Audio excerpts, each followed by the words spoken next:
Well, let's get to our first conversation this Monday afternoon. The National Bureau of Statistics says Nigeria's headline inflation rate slightly dropped to 23.71% in April 2025, down from 24.23% in March.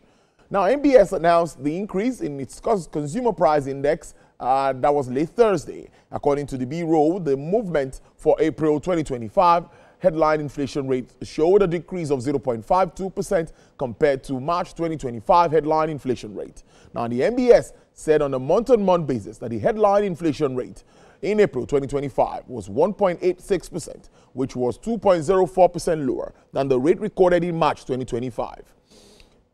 NBS further said the food inflation rate in April was 21.36% on a year-on-year basis. This, the Bureau says, is 19.27% lower compared to the rate recorded in April 2024. That's 40.53%. Well, let's start our week on the show. I have the Chief Executive Officer of Financial Derivatives Company Limited, Mr. Bismark Rewane. Good afternoon. It's good to have you start the week with us on the program, Mr. Rewane.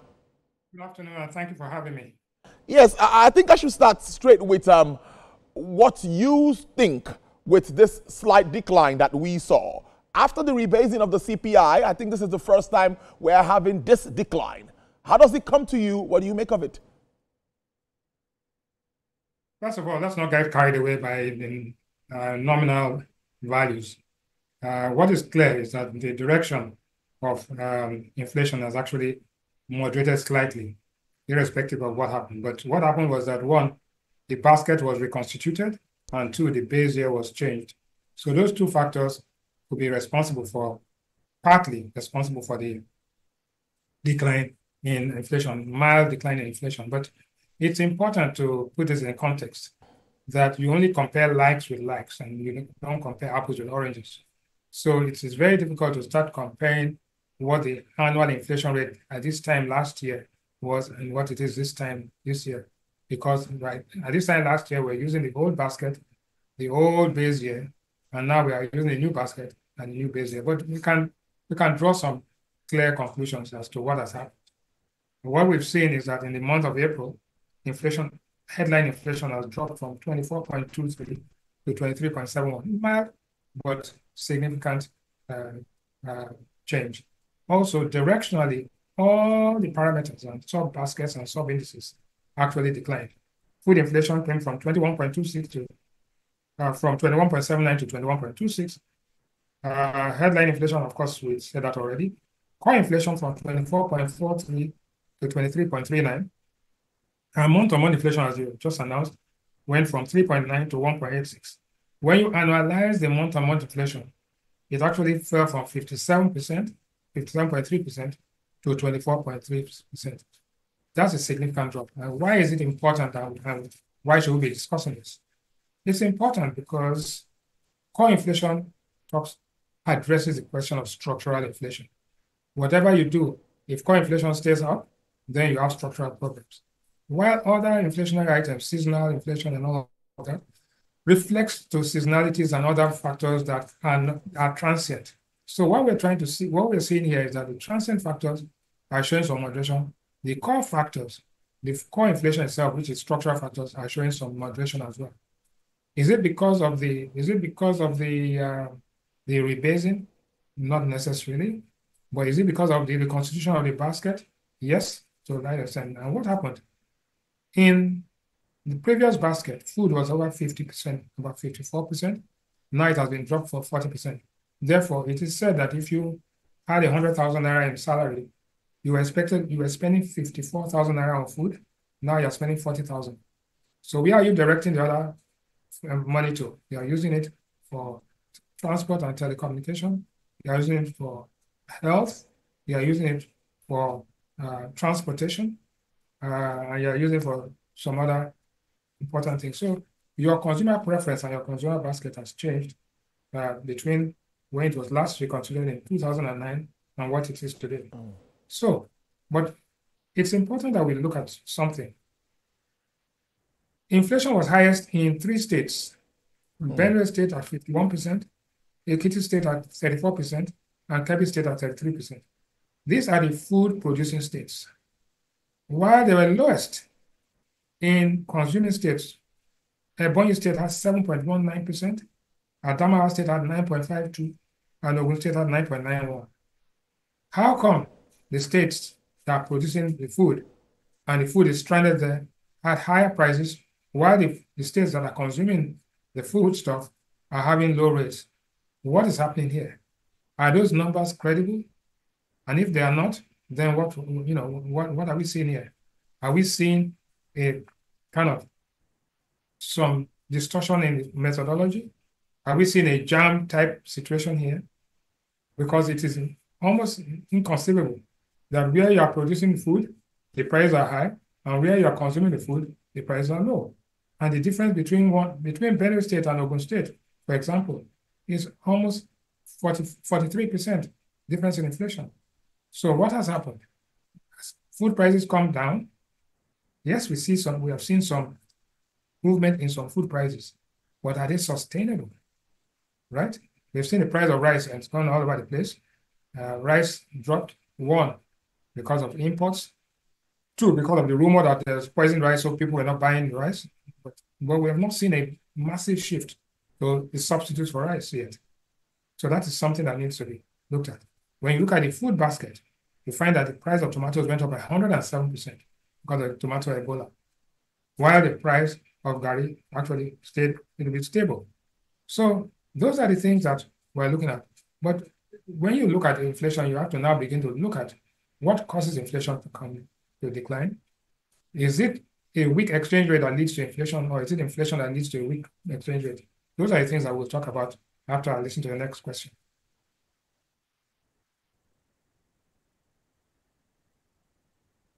But I want to stay with food because that's what most Nigerians are concerned about. They want food on their table and all of that. Now, how you talked about sustainability in bringing down these prices. What sort of interventions should we be focusing on at this time to address this challenge of hiking the price of food?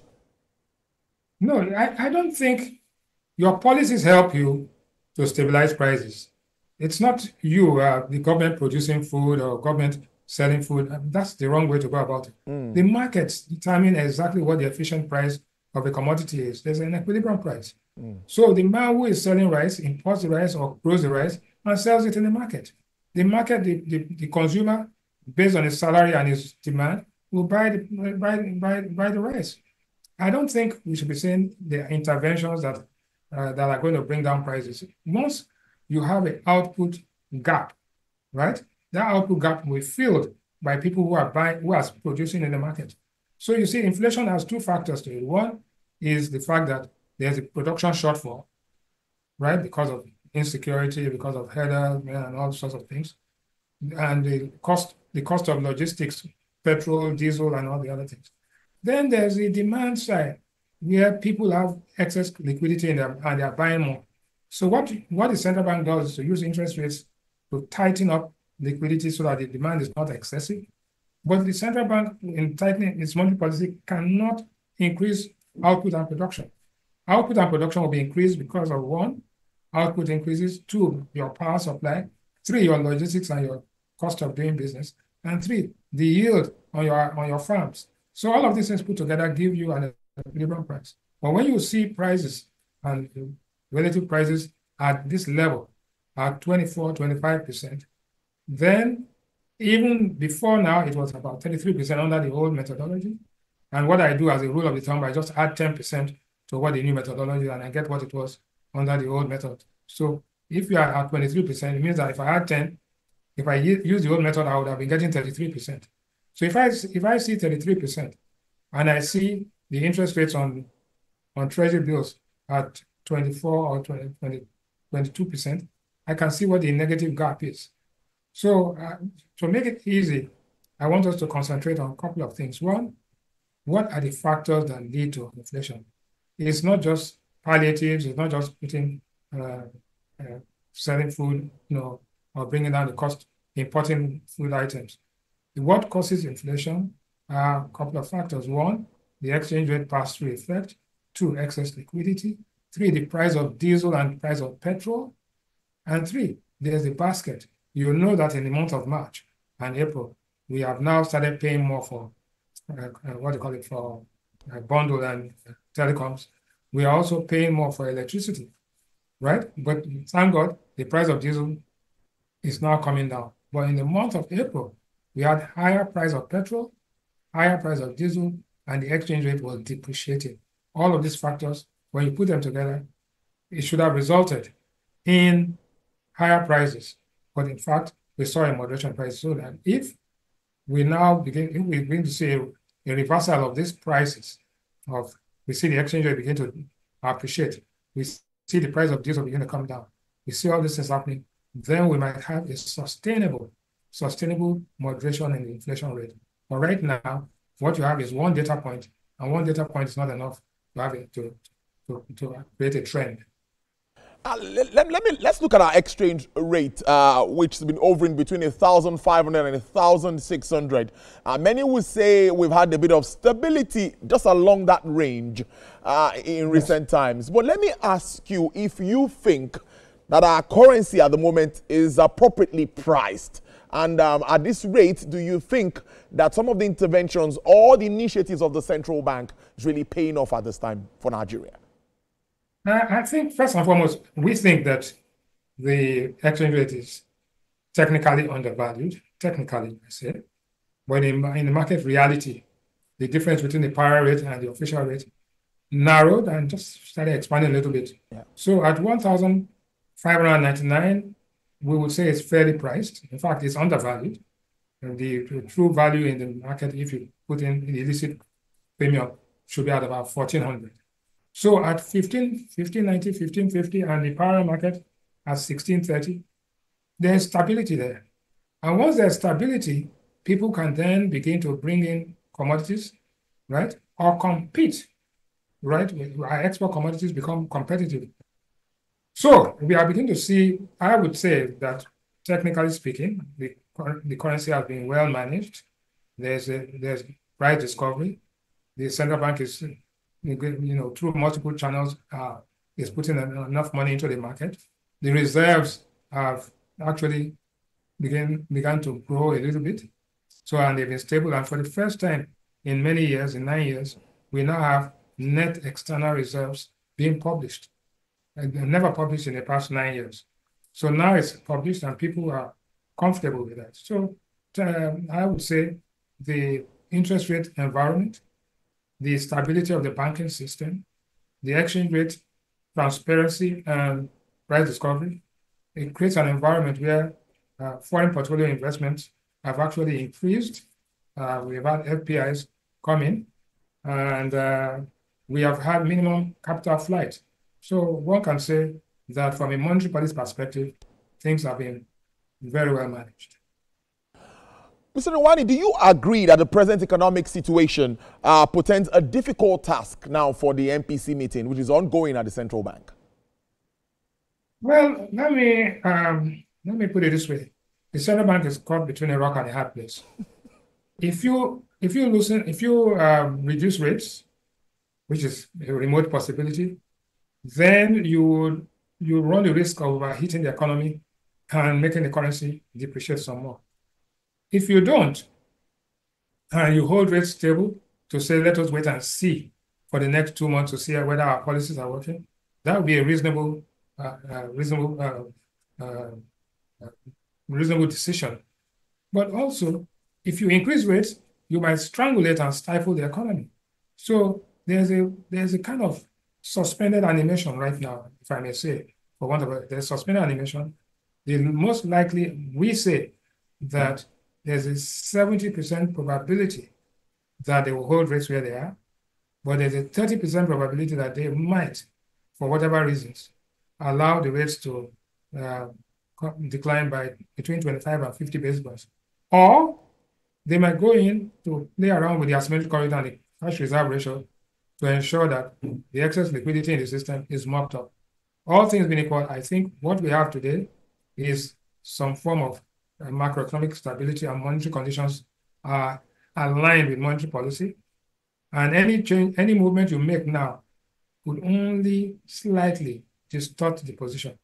So if I was a betting man, I would personally, if I was there, I would say let's hold. But we are in an environment where the tariff wars and trade wars, the uncertainties, the unknown unknowns are more than the known unknowns. Therefore, they might, okay, let's put our toes into the water and bring down rates marginally 25 to 50 basis points. It won't kill, it won't throw away it won't throw the country under the bus.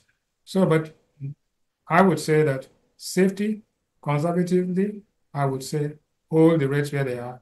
Let's wait for another month or two, and then we take another decision. But right now, I don't think we should rock the boat. Mm.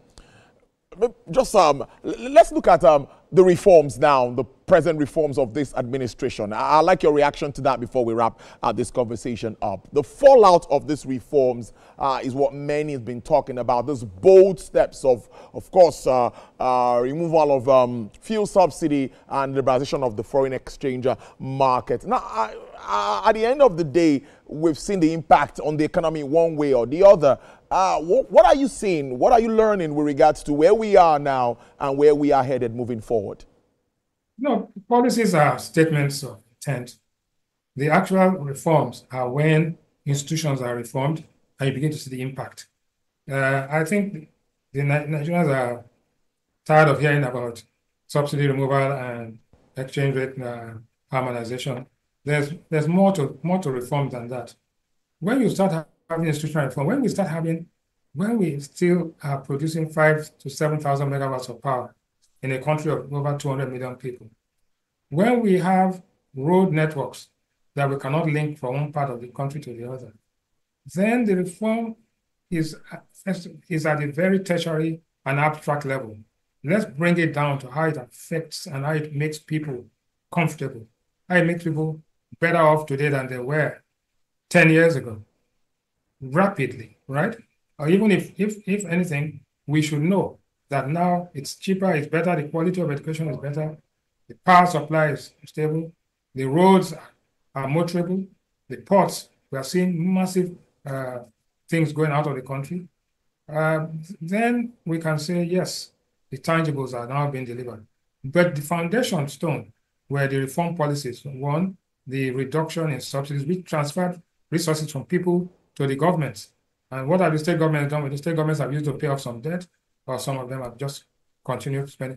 The federal government has reorganized things, but the economy needs to be reflated, and investors have to be confident to bring back money into this system, both stopping the capital flight and bringing back money into the system. And then people begin to feel the effect.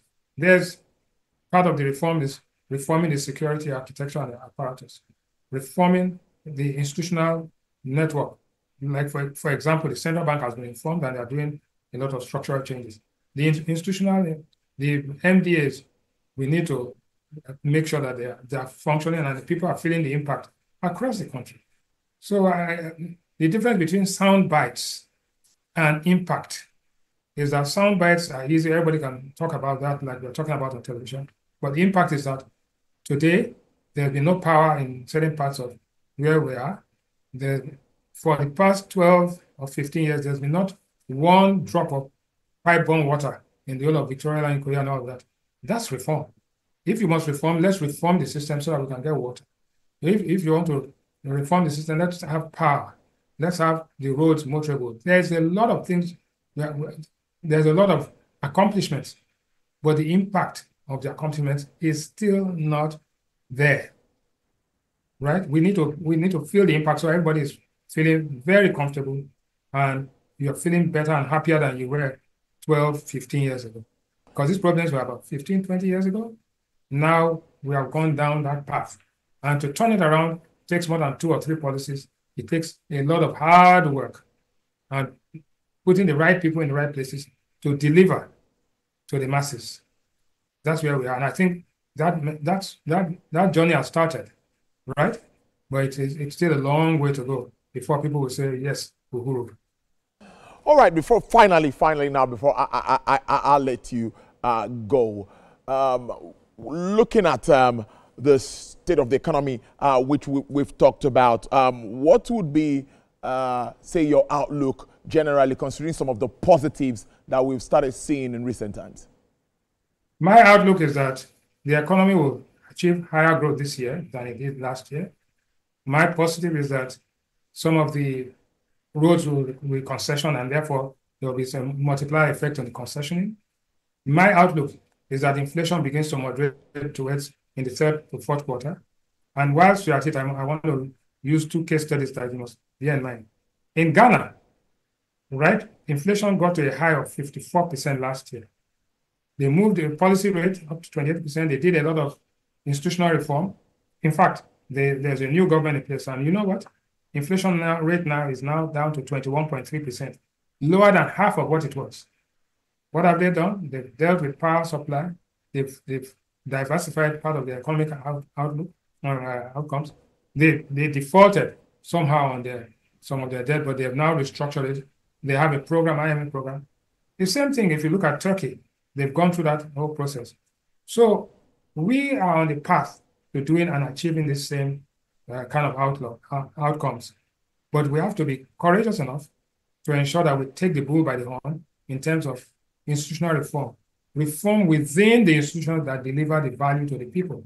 We have to do that, and we have to put the right people in the places. And that is reinforce the people that are there now, reinforce them with some stronger people to ensure that people can feel the impact.